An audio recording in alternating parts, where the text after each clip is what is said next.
देखिए, देश संविधान से चल रहा है और संविधान को बदलना, संविधान की व्यवस्था को बदलना किसी शंकराचार्य के बयान से नहीं हो सकता है। जो संविधान में व्यवस्था है उस संविधान के हिसाब से सरकार काम कर रही है और उसी संविधान से देश चल रहा है, उसी संविधान को सब लोग मानते हैं। अब किसी के कहने से कोई नया कानून नहीं बन जाएगा ना।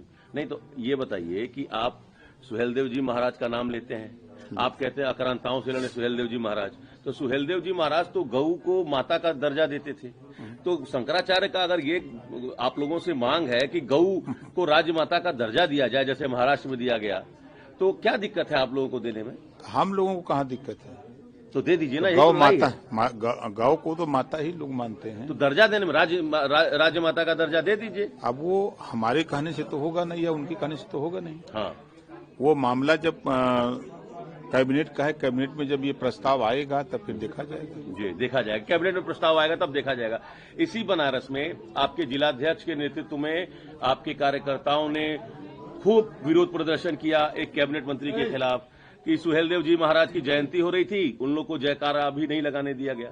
तो अब मूल सवाल ये है कि जो दो राजभर नेताओं की लड़ाई है, ओम प्रकाश जी बीजेपी के एक कैबिनेट मंत्री हैं, आप एक दूसरे कैबिनेट मंत्री, दोनों राजभर समाज से हैं, तो ऐसा क्यों है बार बार ओम प्रकाश राजभर बनाम अनिल राजभर का ये नैरेटिव क्यों ये रखा जा रहा सामने, क्यों दोनों लोगों के बीच विवाद हो रहा है? मंच से भी उन्होंने बहुत कुछ कहा। देखिए, पूरे देश में कोई ऐसी दुकान बनी हो जहां वोट बेचा जाता हो, पूरे देश में कोई ऐसी दुकान हो जो लायक लोग कहते हैं हाँ, कि ओम प्रकाश राजभर वोट बेचते हैं, तो वोट बेचते कहाँ हैं? अगर मर्द हैं, माँ का दूध पिए हैं, तो ये बतावें कि वोट बेचने की दुकान कहाँ है। जरा हम भी देख लें कि दुकान देख लें, उसके बाद तो फिर हम भी जाएं। मंच से लेकिन बोल रहे नहीं, मंच मैं भी तो कह रहा हूँ, आपके सामने कह रहा हूँ कि अगर मर्द हैं वास्तव में तो एक दुकान बता दें कि कहाँ वोट बेचा गया है और कहाँ दुकान खुली है पूरे देश में। चुनौती देता हूँ। राजभर समाज का नेता कौन है? वो उनका दावा है कि राजभर समाज के हित के लिए जो मैंने कर दिया वो किसी में और कोई कर ही नहीं पाएगा। नहीं, आप लोग गवाह हो, 23 साल पहले क्या राजभर महाराजा सुहेलदेव जी का नाम लेने वाला कोई माईकलाल था? हाँ, 20 साल में चीजें बदली हैं, ठीक बात है। हाँ, इसी बनारस से हमने शुरू किया था, सारनाथ से। तब उस समय सुहेलदेव जी को जानने वाले लोग नहीं थे। तब लोहा की चोरी करते थे लोग, जो उंगली उठाने वाले लोग उस समय लोहा की चोरी करते थे, दुकान खोले थे, लोहा बेचते थे। तो घरतौली होती है ना, तो वो चोर किसी और को कह रहे हैं? नहीं, अब बता तो रहा हूँ। जब दुकान अगर लोहे की खुली थी तो दुकानदार तो नाम तो है साहू जी। हाँ, नाम तो है साहू जी, काम क्या होता है? तो जो जैसा करता है वैसा सबको समझता है। राजभर समाज के हित के लिए कौन लड़ा, ओम प्रकाश जी? 23 साल में ओम प्रकाश राजभर ने वो काम कर दिया कि बहराइच की धरती पर राजभर महाराजा सुहेलदेव जी की मूर्ति लगवा दिया, 5 एकड़ में पार्क बनवा दिया, लखनऊ में सुहेलदेव यूनिवर्सिटी खुलवा दिया। भारतीय समाज पार्टी नहीं बनी होती तो ये नहीं होता। गाजीपुर से सुहेलदेव एक्सप्रेस चली, अगर ये भारतीय समाज पार्टी नहीं बनी होती तो ये नहीं होता। आज देश में राजभर महाराजा सुहेलदेव जी की चर्चा सब लोग कर रहे हैं। इसकी चर्चा, इसकी देन भारतीय समाज पार्टी है। इसके पहले भी कांग्रेस की सरकार, बसपा की सरकार, बीजेपी की सरकार, तमाम पार्टियों की सरकार थी, लेकिन कभी किसी ने इस पर ध्यान नहीं दिया। तो जब हम लोगों ने अपने बाप को बाप कहना शुरू किया, भारतीय समाज पार्टी बना करके जब हम लोगों ने देश में, प्रदेश में माहौल को गर्म किया, तब लोगों का ध्यान आया कि नहीं भाई ये चीज होनी चाहिए। जैसे उदाहरण के तौर पर अभी हम आपको बता दें कि जैसे यूजीसी आया, ठीक, जिन लोगों को विरोध लगा कि हमारा नुकसान हो रहा है, वो लोग सड़क पर आए। ठीक है। और मैं शुरू से कहता था कि किसी चीज का विकल्प, अंतिम विकल्प सुप्रीम कोर्ट है। जब 27% आरक्षण पिछड़ों को लागू हुआ तो पूरे देश में विरोध हुआ, लेकिन अंतिम दरवाजा जब सुप्रीम कोर्ट का खटखटाया गया तो 27% आरक्षण सुप्रीम कोर्ट के आदेश पर लागू हो गया। ठीक उसी तरह अगर आपको लगता है कि इसमें यूजीसी में कोई गड़बड़ी है तो आप चले जाओ, सुप्रीम कोर्ट का दरवाजा खुला है। सरकार तो जो केंद्रीय शिक्षा मंत्री ने कहा ना कि हम कमेटी गठित कर देते हैं, 15 दिन में जो सिफारिश आएगी, जो रिपोर्ट आएगी, उस पर हम संशोधन कर लेंगे। अगर उस सरकार के फैसले पर नहीं संतुष्टि है, अब सुप्रीम कोर्ट चले जाओ। ओम प्रकाश जी, यूजीसी का जो नया गाइडलाइन आया वो सुप्रीम कोर्ट के रिकमेंडेशन पर आया। ठीक, अब मेरी बात सुन लीजिए। 118% की वृद्धि हुई है SC ST OBC समाज के छात्रों पर उच्च शिक्षा में डिस्क्रिमिनेशन को लेकर। उसके बाद ये नियम, ये गाइडलाइन बना, और जिस तरीके से आपकी सरकार बिल्कुल छोड़ दी थी कि करिए आप लोगों ने तो कोई सख्ती बरती नहीं। ये पिछड़े OBC समाज के लोगों का कहना है कि सरकार डबल गेम खेल रही है। सुप्रीम कोर्ट के गाइडलाइन पर जो नियम बना, सरकार जानबूझकर माहौल को खराब करने दी और फिर सुप्रीम कोर्ट को उस पर रोक लगानी पड़ी। तो आप डबल गेम क्यों खेल रहे हैं? आप सरकार में सुप्रीम कोर्ट के आदेश पर ही लागू हुआ था ना।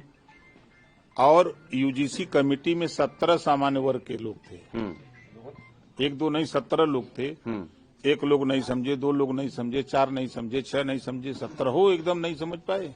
तो आप मानते कि वो अपर कास्ट के लिए गलत था? वो नहीं, जो सवर्णों के लिए गलत था।